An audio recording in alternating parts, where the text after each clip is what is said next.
Salut tout le monde, c'est Viavost qui vous parle.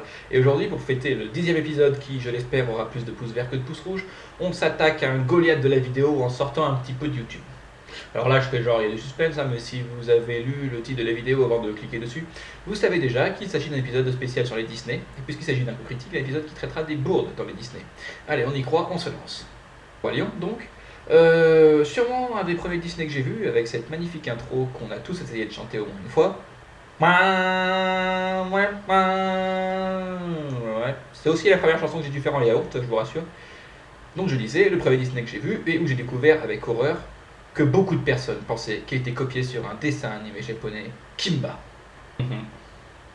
Donc alors pour leur défense, à ces mecs-là, il faut admettre qu'il y a quelques scènes assez semblables, notamment celle du rocher et celle des ronces, après le cimetière d'éléphants.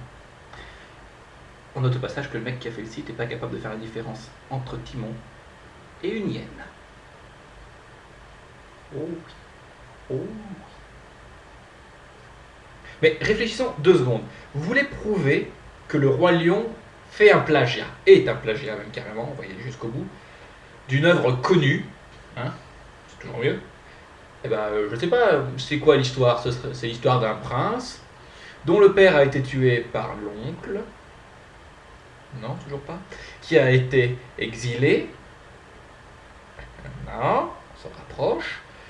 Et qui décide de reprendre le pouvoir après que le fantôme de son père lui ait ordonné de le venger.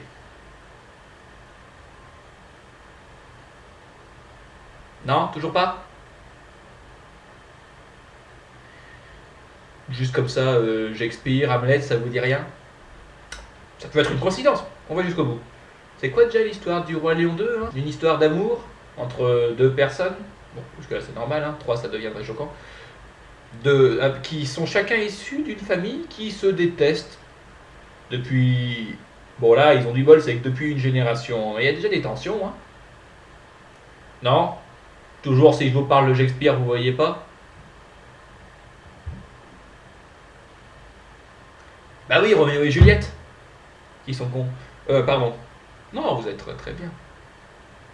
Mais bon, le coup du plagiat, c'est pas le pire. Au contraire, c'est même bien d'expliquer l'histoire de Hamlet et Roméo et Juliette à des gamins avec des petits lions et que ça se finisse bien à la fin. C'est surtout ça qui est intéressant.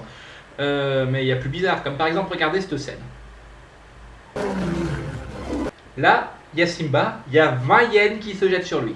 Lui, il entre en mode Chuck Norris.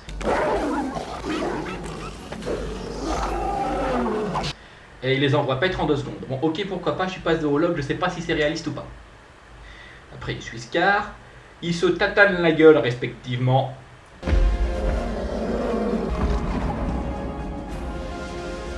Ils se mettent autant de baffes l'un que l'autre, en fait, c'est pas compliqué. J'en conclus qu'ils sont de force égale. Je suis sûr que vous êtes d'accord avec moi. Simba lui fait une planchette japonaise. Scar, il tombe. Il se relève. Ah oui, c'est un chat. Il s'en fout.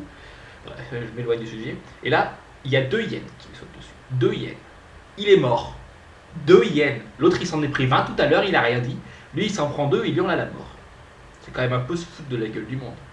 Alors, 2 petits trucs et j'arrête de m'acharner sur ce truc. Pourquoi les gnous sont les seuls animaux de tout le film qui n'ont pas l'air d'avoir une conscience? Je sais pas, on a les zèbres, les perroquets, les lions, les hyènes, les girafes et les hippopotames un peu. Ils ont tous une conscience dans le dessin animé. Sauf les gnous, je m'explique. Je veux dire, ils croisent le prince, tous seuls. Ils ne s'arrêtent pas. Ils piétinent le corps du roi mort. Personne ne s'arrête. Le nouveau roi, qui s'est allié ouvertement avec les 3 Gugus, qui les ont fait piétiner le roi et le prince, ils disent rien. J'aurai une explication pour ça et ça va venir plus tard. Et ensuite, dernier point, pourquoi les hyènes ne vivent-elles pas avec les autres animaux? Si on essaie de trouver une réponse, on peut trouver une explication qui fait que le film a une toute autre tournure. C'est l'histoire d'un royaume, dirigé par un tyran nommé Mufasa. Il a un fils, lui aussi tout pourri, et un frère un peu plus ouvert d'esprit.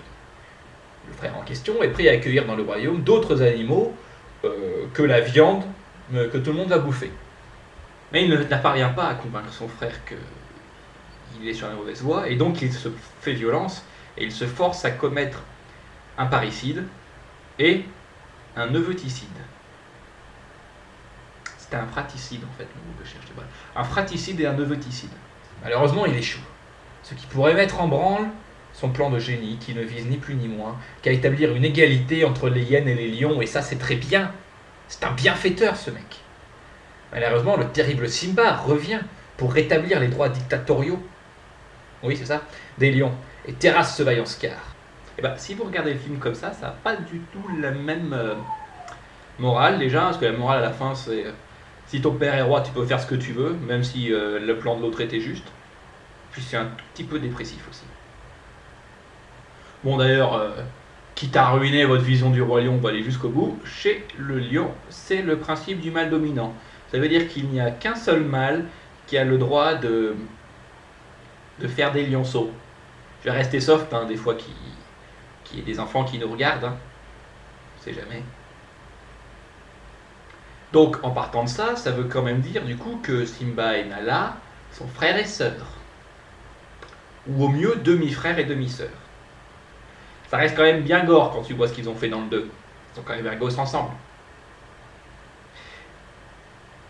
Et si jamais elle n'était pas tombée amoureuse de Kovu,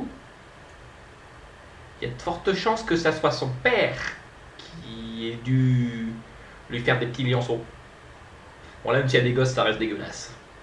Désolé les enfants. Bon, on va parler d'un autre Disney parce que là, j'en vois 2-3 qui vomissent dans le fond.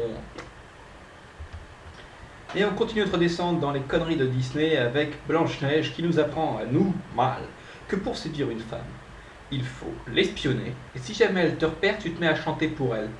Je sais pas si vous avez déjà essayé, mais au mieux avec ça, vous prenez une baffe et au pire, vous allez en prison pour harcèlement sexuel. Je le sais parce que je l'ai lu. Et on me l'a raconté. Enfin bref, je disais quoi? Ah oui, Blanche-Neige. Bon, bah, je vais revenir sur la même question, mais c'est quoi ce nom? Elle naîtrait aujourd'hui avec les mêmes parents, elle s'appellerait Aspirine quand même. Je sais pas si vous vous rendez compte.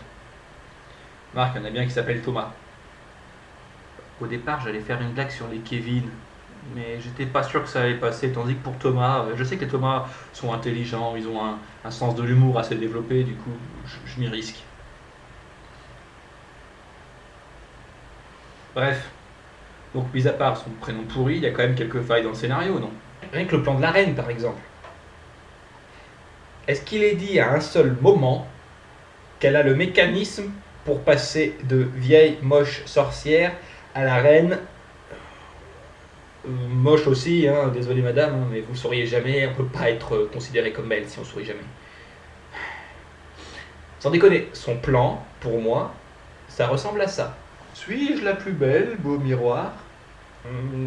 Désolé ma reine, vous êtes très bien, hein, je dois l'admettre, mais il y en a une plus belle que vous dans le château, c'est Blanche-Neige. Je vais la tuer. Oui, mais n'oubliez pas, ma reine, qu'elle vous connaît. Parce qu'il faut qu'elle vous connaisse, parce qu'il n'y a pas d'autre raison logique de se déguiser. Si elle ne vous connaît pas, c'est pas la peine de vous déguiser. Vu que vous allez vous déguiser, je suppose qu'elle vous connaît. Tu as raison, je vais me déguiser. Je vais prendre une potion qui va me rendre très laide, elle ne pourra pas me reconnaître. Je vais l'empoisonner. Et comme ça, je deviendrai la plus belle femme du royaume. Votre un excellent plan, ma reine. Bullshit. C'est un bon plan uniquement si elles ne sont que 2 dans le royaume. Non, c'est pas possible autrement. Il y en a une troisième, le plan est niqué. Et enfin, il y a le pire truc qu'on ait vu dans un Disney, c'est un prince nécrophile. Si, je suis désolé, il n'y a pas d'autre mot. Le mec, il voit une fille qu'il a rencontrée une fois dans un cercueil. Il fait quoi? Il lui roule un patin. C'est super malsain. N'empêche, ça a dû lui faire bizarre au prince, vous imaginez? Vous vous baladez dans votre royaume, dans votre forêt, à cheval. Quoi, ça m'arrive tous les jours, moi. Et là, vous voyez cette mioche à barbe autour d'un cylindre en verre. Donc ça, c'est pas une scène que je vois tous les jours, moi, mais lui, il a des coronesses. Il y va. Après, vous vous rendez compte que dans le truc en verre, il y a une fille qui vous a essayé de draguer il y a 3 jours. La réaction normale, c'est « Oh putain, c'est triste ». En même temps, j'en ai pas grand chose à foutre, je la connaissais pas, la vie suit son cours. Non, lui, sa réaction, c'est « Putain, j'ai pas eu le temps de la pécho, fais chier ». Bon, tant pis, là, tant qu'elle est là, je lui roule une pelle vite fait, et puis on n'en parle plus. Oh putain, elle s'est réveillée! C'est quoi ce bordel? Elle était morte il y a 3 secondes.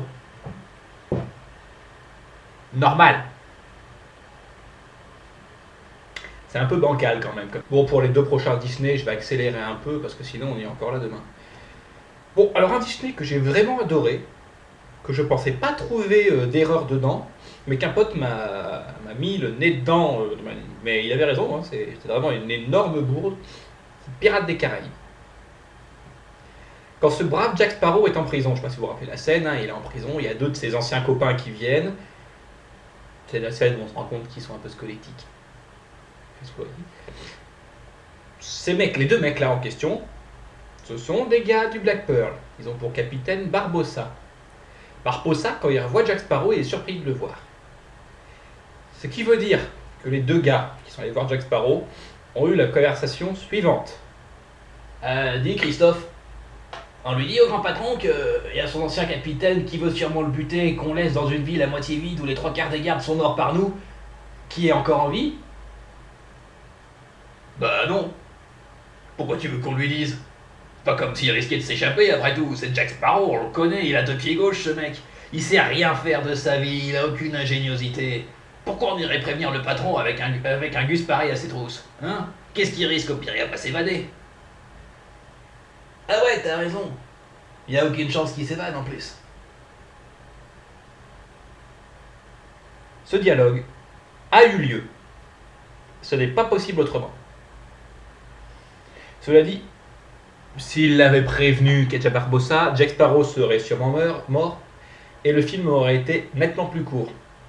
Et avec le viol de Keira Knightley à la fin... non, j'ai rien dit, c'est pas moi qui l'ai dit. Mais enfin, pour le dernier Disney dont je parlerai, c'est Mulan. Où là, quand on réfléchit au personnage de Chang, ça fait peur. C'est-à-dire, je m'explique, le gars, il découvre qu'il y a une femme qui a infiltré son unité, alors c'est n'importe quoi, c'est le déshonneur, ils vont tous être maudits sur 250 générations, ah comment on va faire, on est obligé de l'exécuter. Ok, pourquoi pas. Mais à la fin, quand il tombe amoureux de cette fille, il l'épouse, ça veut dire qu'il est tombé amoureux du garçon qu'elle était à l'époque. Je sais pas si vous voyez ce que je veux dire. Il était persuadé que c'était un mec à l'époque. Donc ça veut dire qu'il est tombé amoureux du personnage masculin qu'elle incarnait au début. Moi, je croyais bêtement que plus on montait dans le temps, plus les préjugés étaient débiles et violents. Mais non, à l'époque, l'égalité homme-femme, ça n'existait pas. Mais le mariage pour tous, c'était déjà là. Le gars qui soit tombé amoureux d'un homme, ça ne le choque absolument pas. C'est très beau. C'est très con et très faux, mais c'est très beau de mettre ça dans un Disney, je trouve. Donc voilà, c'est la fin de ce 10e coup critique. Et voilà, c'est la fin de ce 10e coup critique. Je vois pas d'autres trucs à rajouter en fait. Mettez-moi dans les commentaires si ça vous a plu, la nouvelle manière de présenter les trucs. Moi je trouve ça plus rigolo personnellement, mais après c'est vous qui voyez, hein, c'est vous qui les regardez. Moi je m'éclate suffisamment à les faire ces vidéos.